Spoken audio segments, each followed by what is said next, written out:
History has been made, fellas. Turkey won against Poland in the Eurobasket quarterfinals, and they made not only their first Eurobasket semifinal since 2001, they actually made their first ever semifinal in major FIBA tournaments playing away. Because in 2001, Eurobasket was hosted in Turkey, and 2010, FIBA World Cup was also in Turkey. So this is a historical night, and on top of that, behind this 91-77 win, Alperen Sengun, just like Ergin Ataman predicted, had his first ever triple-double for Turkish national team and sixth all-time in the Eurobasket history, right? Yeah. 19 points, 12 rebounds, and 10 assists. Didn't Ataman say like Sengun will have triple-double in the final?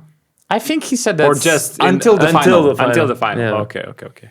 Yeah, so I So mean, he's right. one more Ataman's prediction has been correct, Another one is that FIBA power rankings are bullshit, which is true. and so are ours. But anyways, we'll see now. We if- actually saw them top 5 in pre-Eurobasket but- power rankings. But he was mad that Turkey is not number one over Germany. So Was he? yeah, that was the whole okay. thing. Yeah, he wanted Turkey to be number one because Turkey was second and Germany's first, and then he was mad about the Okay, gotcha. stupid power rankings. Anyways, we'll see if he's right about that at the end of the tournament. But that's probably all the excitement you can have for this game. It wasn't the most exciting of the quarterfinals. And I thought that Poland will put up a bigger fight. But actually, props to Turkey for showing us another side of their game, and that's their defense, I think. What made this game quite boring was a complete shutdown of what made Poland such a dangerous team and what let them be in this stage of the tournament. Shahmus Hazer, he was surprising us with these poster dunks at first. In this game, we saw what a perimeter stopper he is because he was assigned on Jordan Lloyd since the first quarter. And whenever Jordan Lloyd was on the court, Shahmus Hazer was also on the court, and he didn't let him breathe, and he didn't give him any good looks actually until I think the third quarter, fourth minute. Jordan Lloyd only had 4 field goal attempts. So only 4 shots attempted until then. From a guy who was scoring 23 quarters. points per game. He was top 5 scorer in the tournament. Wow. That's insane. I like how Alperen Sengun just got a triple-double, and the first player we talk about is Shahmus Hazer, but the guy deserves all the flowers. He played the most minutes actually in this tournament, 27. He was averaging 16.3. Before this game, he was averaging 6.5 points. He doubled that. He finished with 13. Not only he played solid defense, but whenever the Polish guys left him a little bit more open, he drove to the rim. He made 1 3-pointer, and I thought that was super impressive. And I know it's not about only him. It's about, Sengun going up, hedging, being there high on the pick and rolls, playing that aggressive defense. And the stat that surprised me the most is I looked after the game, points of turnovers, 25-5 in Turkey's favor. So it's really tough to win a game when you are losing so much off the turnovers. That means, it's a live ball turnovers because of aggressive defense that we saw today. And I thought that was huge. And it all started with that guy you just mentioned. The guy we just mentioned actually started the Eurobasket game for the first time in the tournament. So it was actual plan of Ergin Ataman and coaching staff. Yeah. Another hits to those who were questioning his adjustments and coaching plans. But sorry. He was always great with lineup adjustments. And I would say like psychological adjustments.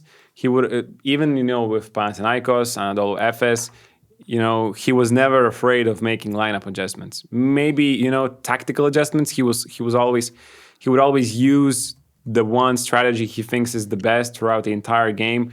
He just do it with different players. And we kind of saw the same of this today. I just wanted to add also, like you said, that crazy stat, and also another crazy stat is they had 11 turnovers, Poland did, in the first half. 9 of them were in the second quarter, where the game actually, started moving towards Turkey's favor. Then second half, I thought they had even more of these mistakes, and Turkey just ran on the transition. Actually, Sengun's first points were only in the second quarter, if I'm not in the mistaken. middle of the second quarter. Because actually, I think it was to do with how they were defending him at first. I saw that Balcherovsky was fronting him all the time, didn't let him get any of those post-ups that he's so used to. And because of that, Sengun was playmaking more. Later on, he started getting post-ups, and what incredible selection of passes we saw today from the low post. He was wrapping the balls around to people. He was doing it off the floor behind his back. He was finding everyone. If someone's open on the court, Alperen Sengun has one of the craziest visions that I've seen from any player, and especially from a big. That's why he's often compared to Nikola Jokic, of course. Gitas. Yes. Gitas. Call him the real nickname he has after this. Daddy Sengun. Call him Daddy Sengun. We saw your comments under our last clips, some of the videos we made. It's Daddy Sengun. It's not Baby Jokic anymore. And that's why he probably got to the triple-double, because he was playmaking so much in the first half. If I'm not mistaken, already there were like 6 or so assists in the first half by him. And then in that second quarter, he started scoring as well. So it was an incredible night from Alperen Sengun, both defensively and offensively, I thought. Yeah. And I think actually Turkey's offense looks best, which is not a surprise, and it's not nothing new. But it's weird when, they actually embrace that a big can be your best playmaker, and then they look the most fluid. That's what we saw today as well. Eventually, Alperen Sengun has now total of 151 points, 76 rebounds, and 50 assists, becoming the first player over the last 30 years combining for 150 points, 50 rebounds, and 50 assists in a single Eurobasket tournament. And I mean, his passing, it takes milliseconds to be too late trying to read Sengun's assists. For instance, I mean, he did a lot of crazy, flashy highlight passes, but the one that stuck to my mind was Jordan. This one was good. It didn't convert. This one. It didn't convert into this actual assist on the box score. So flashy. But I remember the situation when Jordan Lloyd was on Sengun on the perimeter, and he tried to switch back with Balcerovsky, and since they were too late and they were trying to switch, I mean, it took millisecond for Sengun to have a read on the situation and put the ball inside the paint for Sengun Hazer, who finished with and won. So this was in the third or fourth quarter in the second half. Yeah, second half. It's a combination. It's the vision, the accuracy, and the decision making. Like you said, to do it in the split second. The combination is deadly.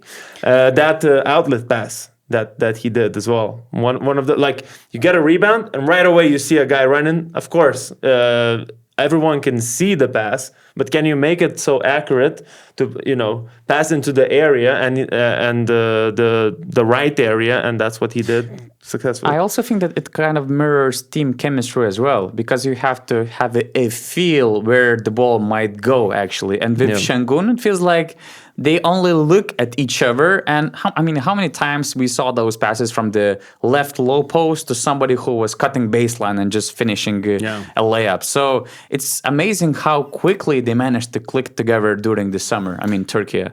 And you're talking about that pass to Seamus Hazer for an and one, but it's also not because his decision making. It's also because they play the right plays. What I mean by that, today we saw, and even before the tournament, a lot of inverted pick and rolls where the small guard is setting the ball screen to Sengun. And today it was especially, I think, efficient and emphasized because one of the small guards of Poland is Jordan Lloyd, who's also the leader of the other team and the main ball handler of the team together with Ponitka. So if you, in this way, Jordan Lloyd has to hedge or do something make a defensive decision. He also, gets a little bit more tired because of that. So you're not only defending him very well, but you're also making him work on this side of the floor. And I loved another thing about Turkey. I loved the confidence they have in each other. It's, Sengun, if he goes baseline, they double him, he pass out the ball. But in the end, Shane Larkin was not looking for his own shot, knowing that the defenses will be sitting there in the gaps. He just made 2 right passes, and 2 of his teammates made big 3-pointers to actually close out the game in the end, when Poland still kind of had a chance despite being down by a lot of points. So I like that, they have the full great 5-man lineup, whichever guy is on the court, and they trust each other. And I think from Poland's side, I think that fatigue finally kicked in, because I checked the minutes in this Eurobasket, and I checked the leaders in total minutes played in the tournament. So Ponitka, Lloyd, and Sokolovsky were before this game were actually 3rd, 4th, and 5th in total minutes played. Wow. And you could feel that, especially when Turkey was playing this physical, hard, intense defense, forcing Ponitka and Lloyd to kick the ball out all the time, and they were pressuring them. And when Turkey was having a defensive stop, Poland just couldn't come back in transition defense, and that's where they scored a lot of those points, not only from turnovers, but also just getting defensive rebound and sending it in front. But at the same time, I mean, shout out to Poland for showing their fighting spirit. I mean, they were down by more than 20 points, and we saw them closing the gap in the fourth quarter. I mean, Ponitka was in pain during the game. He had some back issues. Lloyd was tired as hell. Veterans, and back issues, Yeah, but they still managed to come back and to put up a fight. So I also think Turkey has sort of stopped playing for a second. True. They were like, okay, we're up by 20. There's still 5 or 6 minutes left. So their possessions were a bit, too slow, not as aggressive. And then a couple of stops. Poland makes a couple of random 3-pointers from 8 or 9 meters, and then the game is back on. But it was never in doubt, But anyways, yes, shout out to Poland for making it this far. And again, I just wanted to say also a big shout out to the coach, because I think I really like the system he's put into this team with this little talent, let's say, compared to other teams. Consistent, good results so far. Yeah, and it's another championship for Igor Milicic, just, showing the same thing again. Like, he can go very far with this roster and just exceed the expectations. So absolutely well deserved. The quarterfinal, I think it's a great result. And last thing about Turkey is I liked what Ritas, our colleague who is now commentating games there in Riga, said. I think the only thing that can stop Turkey is playing at 12 p.m. Guys, which the problem is that they're not playing at 12 anymore in this tournament. I wonder if this quote is going to hold on until the final or semifinal. Who do you guys think Turkey would like to see in the semifinal? Lithuania or Greece? Is that come on? Come on. Ask Kataman. What do you think? I think he would say Lithuania for sure. Lithuania for sure. By the way, my only concern was Jedi Osman's injury. He got hurt in the middle of the third quarter. He came back 10 minutes later. He played only 1 minute. He was benched again. But I'm reading the first quotes, and he's saying, I'm fine, no problem. So that's a good sign for Turkey. It didn't look nice, though. Yeah. It was like... Because he fell on him. Full weight on his ankle, foot, or whatever. Who knows, actually? Maybe further tests will show how serious it is. The guy didn't play. Let's just see how it's in the morning first. First things first, and then you just move on from there. The very last thing, maybe guys in the comment section, especially Latvian viewers, will explain us what the hell is wrong with the fans' attendance in the knockout stage. And I was shocked when the arena announcer, with this full excitement, he was like, hey, congratulations, 3,463 fans. I'm like, what? The second floor is closed. There are only 3,000 people watching the great quarterfinal game. Thank God Lithuania plays Greece. Thank God 6,000 people will come from Lithuania because it's not far away. 400 kilometers. So we're going to have a proper support, but still it's not going to be packed. So that's my problem with this Eurobasket.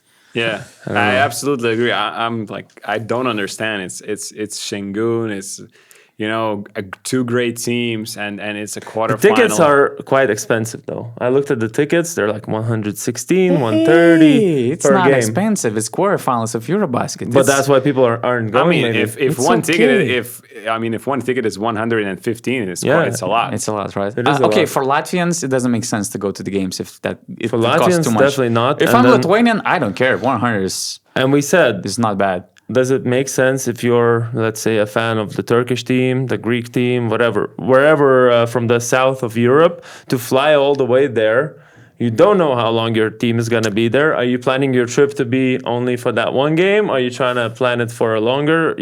Are you buying tickets? Just like a lot of logistical stuff. And I think that's why there aren't so many fans from other nations that are not around this like Baltic region. That's why I'm expecting many more Turkish fans for the semifinals, because you go to semifinals and you know that you're getting at least 2 games. Yeah, that's true. So I think, I have the best scenario. I mean, Lithuania and Turkey makes the semifinals, so we're going to have a full crowd in the gym and they're going to create the best atmosphere. But how about that? But that then Greeks good, right? Can also come for the medal rounds. They're not coming. Did you see the stands? Did you see how many people? Is it worth it? Guys, what is worth it is following us on both BasketNews.com for the latest updates on everything Eurobasket 2025. Later in the season is going to be NBA, EuroLeague, and so on.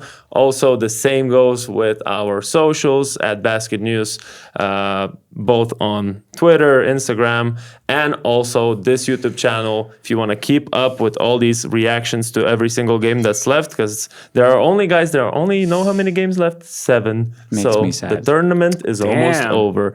7 more reactions. If we don't do anything extra, make sure to put the subscribe button on, notification on, and we'll see you in the next ones.